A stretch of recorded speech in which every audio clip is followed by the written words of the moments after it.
Plenty Valley FM presents Sigs Flicks.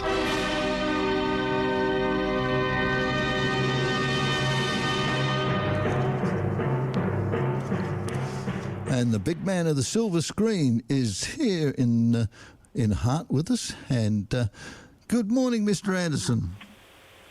Yes, good morning, Bill, and a very good morning to you, too. So a stinking, filthy hot day like today, or as it predicted, what better way than to spend it in a nice, cool cinema, as we did yesterday. Actually, I'm not going to talk about it today, but I did catch up with a big film release of recent, and that was Dune Part 2. Ooh. It was a pretty spectacular closer to the original one, but and there were lots of people in the cinema escaping the heat, getting there in a nice, cool film. That's the way to go.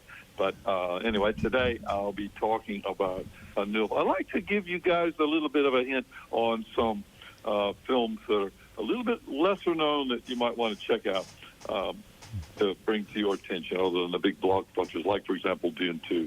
But the one I'd like to talk to you today is, Cabrini. And is that about a hospital? Interesting. Excuse me? Is that about a hospital? Well, it's about a nun, and she's got some hospitals and orphanages going, yeah. And this is an Italian nun, Francesca Cabrini, and she had a lot of plunk, although she did have lung disease, tuberculosis, I think. And she knew she was on borrowed time, but she's got a lot of pluck and a lot of entrepreneurial skill. And she goes to the Vatican and wonders why she doesn't get funding for her for her orphanage or a series of possible orphanages. And she talks to a lower minion. And she demands to see, she's asked him outright, says, "Are you speaking for yourself or the Pope?" And he's not sure what to say then. She wants to speak to the Pope. No. You just can't walk in here and demand to speak to the Pope. Well, she did, and she did. So she's got a lot of pluck. Had a lot of pluck, and a lot of interesting stories. And the Pope personally said she wanted to go to China and establish several nunneries, and the Pope realized there was problems in New York City. She says, if you go to New York City and start it there, then you can expand the world from there. So off she went, became a U.S. citizen, and through a lot of courage and determination, established a series of nunneries. True story. A pretty incredibly courageous woman. And what year was it set in? It was the early 20th century. With a bit of a historical drama, but the 1910s and 20s. Wow. And the old-time cars floating around. It was quite good. But she, the first American citizen to be canonized by the Pope, become a saint. Even some of the scenes were framed with some quasi-halos, and some of the set designs are designed to look a bit like cathedrals. But it is recommended. It's a good film. Once again, it's called Cabrini, and you want to check that one out. You might probably not know of it otherwise. Who was the leading character? With limited time. We got a few messages before we get on the Oscar. Yeah, who was the leading character in that one? Oh yeah, it was a really good job from the Christina Delana. She played Cabrini, and Christiniana.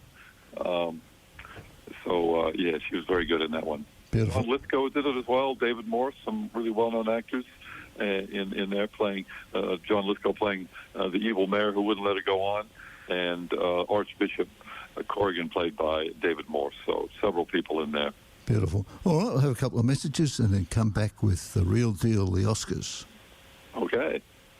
I usually wear white, and I prefer black. but lately we've been getting into orange. When you're wearing SES orange, you know you're making a difference. And you're learning great new skills. You'd be surprised how good you'll feel in orange.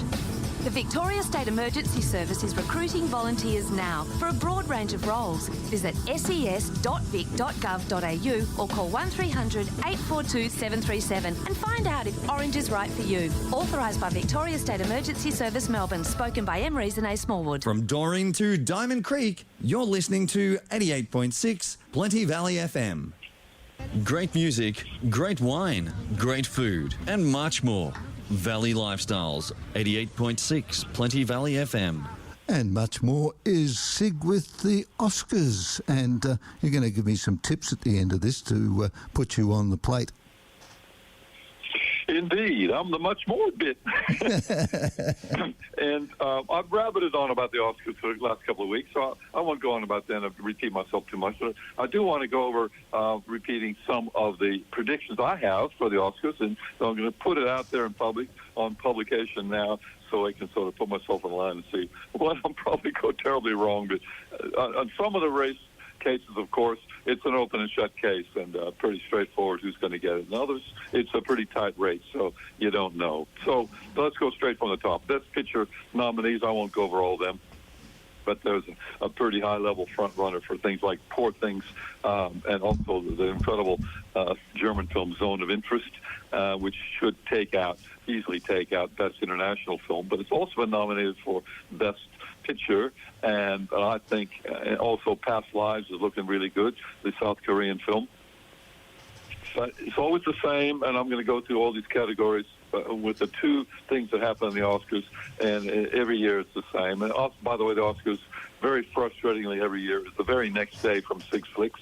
So tomorrow morning is the Oscars, and I can't give you the winners now because they're not out yet, but we will find out tomorrow morning. Best Picture, I would think, once again, it should and would, this sort of thing, should get it and will get it, sorry. I think Poor Things from director Yorgos Lanthimos is a top film, very original, very different, quite cinematic, and the real, everything about films we should have in there. And I think that should get the Oscar for Best Film. Poor Things, with a stunning role from Emma Stone, also starring Mark Ruffalo. But the film that will get it, which is conquering all before and a lot of the awards, of course, is the biggest film of the year, a great success from Christopher Nolan, Oppenheimer. So that pretty well is shoo-in to get Best Picture. Now, for Best Actor, it's not a real tight race. Bradley Cooper's To Try Hard in Maestro, and a possible dark horse for this one is a wonderful role from the old grump Paul Giamatti in The Holdovers. And so the little film that could, gorgeous film, up for Best Actor as well. So Best Film as well, but he should possibly not get Best Actor, but Best Actor should and probably will. I think I've got the same on this one. A stunning role, holding the whole film of Oppenheimer. I looked it up. It's Cillian Murphy, not Cillian Murphy, but it's Irish pronunciation, that one. Stunning role, very good job. So he should easily get that for Best Actor. Looking at Best Actress nomination, it's a much tighter field on this one. A stunning effort from Annette Bening in Naiad, playing the marathon swimmer who swam from Cuba to Miami in Florida. And she has been nominated many times and might just get it on a sympathy vote. And also, I think, should get it is Emma Stone in Poor Things. Again, a stunning role, very good acting, an original, different, wild and wonderful film. But the person that probably will get it is Lily Gladstone for the wonderful role in Killers of the Flower Moon. And there's a little bit of politics involved here. I think she should get it as an indigenous American actor. They want to be a bit more inclusive in the Oscars politically, so she should get it. Although it was a pretty stunning role that she did as far as acting. Other nominees there, Carey Mulligan, been nominated for doing a very good role in Maestro opposite Bradley Cooper, and Annette Bening, again, of course, very good in Naiad. But it should go to Emma Stone, but it will once again go Best Actress to, I think, Lily Gladstone for Killers of the Flower Moon, the latest fantastic film from veteran director Martin Scorsese, who's now has a record as the oldest nominee to receive a nomination at the Oscars. And so we wish him all the luck there, although he probably won't win after being nominated for, once again, Killers of the Flower Moon, because Best Picture should once again go to, will once again go to, I think anyway, Oppenheimer. moving down the form guide list, Best Supporting Actor. And it is not so much of a problem, so much of a race for the supporting actor. Sterling K. Brown doing quite a good job in American Fiction, playing the brother. Robert De Niro, once again, being nominated after all these years. A good but pretty standard role in Killers of the Flower Moon. Ryan Gosling getting a lot of talk about Barbie. But the real top, very good acting role from a very good actor. I've got both should and will as the same person on this one. It's very highly likely that Robert Downey Jr. will get the role in the role he played in Oppenheimer. So he should win Best Supporting Actor, and probably will as well. Same person.